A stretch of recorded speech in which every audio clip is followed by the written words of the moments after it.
नमस्कार मंडळी, मी सुप्रिया स्वागत करते एका छोट्याशा मिनी ब्लॉगमध्ये.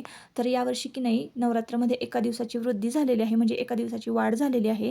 तर यावर्षी ना नवरात्र 10 दिवसांची आहे. मस्तपैकी मोरपंखी कलरची साडी वेअर केली, त्याच्यावर एक झुमकेसुद्धा मी वेअर केलेले आहे आणि मस्तपैकी केस मोकळे सोडायला नको म्हटलं, छान वेणी घालूया. वेणी घातली आणि ह्या पदराचं मला काही कलर कॉम्बिनेशन साडीचं कळतच नव्हतं. गुलाबी कलरचा होता पदर आणि नारायणपेठ काठ होते त्याचे आणि वेगळीच होती ही जरा ही साडी. आणि ब्लाऊज शिवून न झाल्यामुळं ना ब्लाऊज तर तिसऱ्याच कलरचा होता.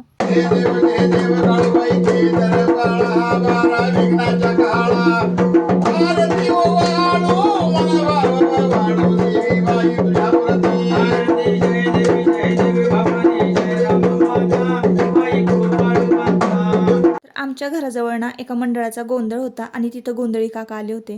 तर म्हटलं चला आपण पण घरामध्ये संबळ वाजवून आरती करून घेऊया. अशी संबळ वाजवून केलेली आरती ना मला खूप आवडते.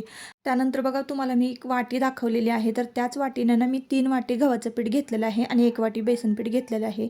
वेलची इथे बारीक चेचून घेतलेली आहे, कुटून घेतलेली एकदम बारीक केलेली आहे.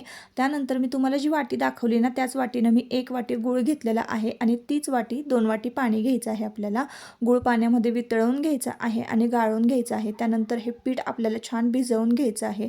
काहीच जास्त यामध्ये इन्ग्रेडियंट्स घालायची गरज नाही.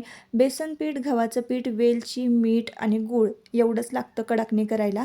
आणि आपण कडकण्याची रेसिपी करतोय तर मी हे आदल्या दिवशीच मळवून ठेवलेलं होतं पीठ आणि मग त्यानंतर हे छान भिजवून घेतलं आणि मग त्याची कडकणी करून घेतले.